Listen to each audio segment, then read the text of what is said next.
Hello students, in this video we are going to see about standard 8th chapter number 8 universe and space lesson oda choose the best answers பார்க்கலாம். Okay, so in the video la choose the best answers 7 questions நம்ம இந்த வீடியோல பார்க்கலாம். First one பாருங்க, which of the following is a celestial body? So celestial பாடினா நமக்கு தெரியும் heavenly bodies இதில் எல்லாமே இருக்கும். ஆனால் என்னெல்லாம் கொடுத்துருக்காங்க ஆப்ஷன் பாருங்கள், sun, moon, stars, all the above. Okay, so celestial பாடியில் சன் மட்டும் தான் இருக்குமா? இல்லை, மூன் இருக்கும், ஸ்டார்ஸ் இருக்கும், பிளானட்ஸ் இருக்கும், ஆஸ்ட்ராய்ட்ஸ் எல்லாமே இருக்கும். ஸோ த ஆன்சர் பார்த்தீங்கன்னா இந்த ஆன்சர் தான் correct. Option D, all the above. Okay, so celestial பாடியில் என்னெல்லாம் இருக்குன்னு கேட்டிருக்காங்க. ஸோ எல்லாமே இருக்கும். So that marked as all the above. Second question போயிடலாம் பாருங்கள். Mangalyaan was sent to, Mangalyaan ஞாபகம் வச்சுக்கோங்க. மங்கள்யான் எப்போ மங்கள்யான் வந்து எங்கே அனுப்பியிருந்தாங்க அப்படின்னு சொன்னால் மாஸ். ஓகே, மங்கள்யான் வந்து எங்கே அனுப்பியிருந்தாங்க? நம்ம இந்த இஸ்ரோவோட ஒரு சேட்டலைட்டு எங்கே போச்சு அப்படின்னா மார்ஸுக்கு போச்சு. மங்கள்யான் மாஸ். மூன் வந்து சந்திராயனில் வந்து போனால் மூன். ஓகே, மங்கள்யான் வந்து மாஸ். நெக்ஸ்ட் கொஸ்டின் பாருங்கள், third one. Chandrayaan 1 was launched on, Chandrayaan 1 எப்போ லான்ச் பண்ணாங்கன்னு கேட்டிருக்காங்க. ஸோ எந்த டேட்டில் லான்ச் பண்ணாங்கன்னா 22 அக்டோபர் 2008 தான். கன்ஃபியூஷனுக்காக 2 கொடுத்துருக்காங்க, 2019 கிடையாது. So Chandrayaan 1 was launched on 22 October 2008 தான் நம்ம சந்திராயன் 1 ஃபஸ்ட்டு இஸ்ரோ வந்து மூனுக்கு அனுப்புனாங்க. அது சக்ஸஸ்ஃபுல்லாக லான்ச் ஆயிடுச்சு. ஓகே, நெக்ஸ்ட் பாருங்கள், fourth question. Dash is call red planet. Okay, red பிளானட்டுங்கிறது நமக்கு என்ன நல்லாவே தெரியும். அது என்னது அப்படின்னு சொன்னால் அது வந்து மாஸ். ஏன் அப்படின்னா அதில் ஃபுல்லாக ரெட் சாயில் இருக்கும்.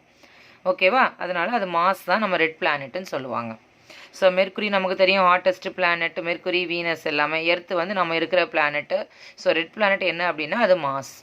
நெக்ஸ்ட் பாருங்கள், which of the following is the working principle of rocket? So எந்த பிரின்சிபலில் ராக்கெட் வந்து ஒர்க் ஆகுதுன்னு கேட்டிருக்காங்க. நம்ம ஆல்ரெடி படிச்சிருக்கிறோம். நியூட்டன்ஸோட ஃபர்ஸ்ட் லா கொடுத்துருக்காங்க, second law, third law and all the அபவ்னு கொடுத்துருக்குறாங்க. ஸோ இப்போ நியூட்டன்ஸோட இப்போ ராக்கெட் வந்து எந்த பிரின்சிபலில் ஒபே ஆகுது அப்படின்னா நியூட்டன்ஸோட தேர்ட் லா. தேர்ட் லா என்ன சொல்லுது அப்படின்னா every action there is an equal and opposite reaction. Third law என்ன சொல்லுது? Every action there is an equal and opposite reaction. அதுபடி தான் ராக்கெட் வந்து என்ன ஆகுது? லான்ச் ஆகுது. See here, page number 88 கொடுத்துருக்காங்க பாருங்க. According to the Newton's third law, every action there is an equal and opposite reaction. So இது மெயினாக அந்த பலூனில் வந்து நம்ம ஏர் ஃபில் பண்ணிவிட்டு பலூனை மேலே விட்டுறோம் அப்படின்னா அப்வர்ட் த்ரஸ்ட்டில் மேலே போகும். பலூன் மேலே போகும், அதில் இருக்கிற ஏர் வந்து கீழே, the gas is released downwards. ஓகேவா, so the rocket will move upward. So இந்த பிரின்சிபலில் தான் நம்ம ராக்கெட் வந்து லான்ச் ஆகுது. ஓகே, பேஸ்ட் ஆன் நியூட்டன்ஸோட தேர்ட் லா. ஞாபகம் வச்சுக்கோங்க, third law. Every action there is an equal and opposite reaction. Okay, next question பாருங்க, sixth question. Cryogenic fuels are stored at, இது ஒரு டிஃப்ரெண்டான ஃபியூவல்ஸ். ஓகே, கிரையோஜீனிக் ஃபியூவல் இது ரொம்ப ரொம்ப இம்பார்ட்டண்டான ஒரு கொஸ்டின்.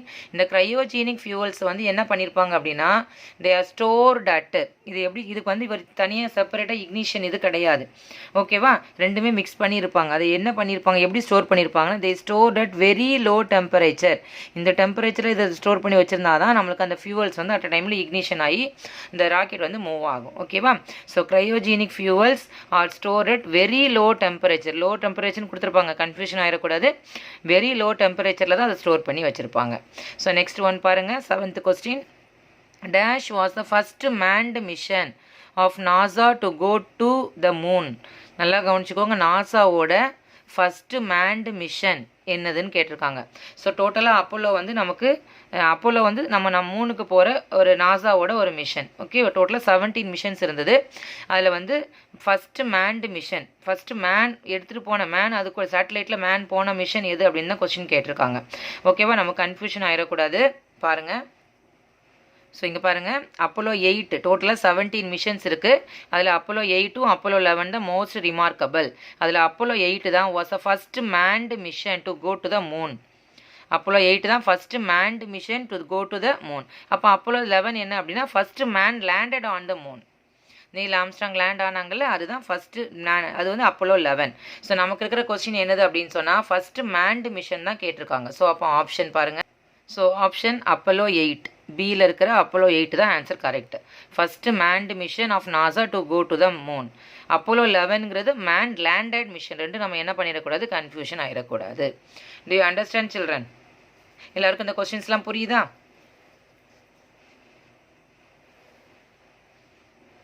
தேங்க்யூ.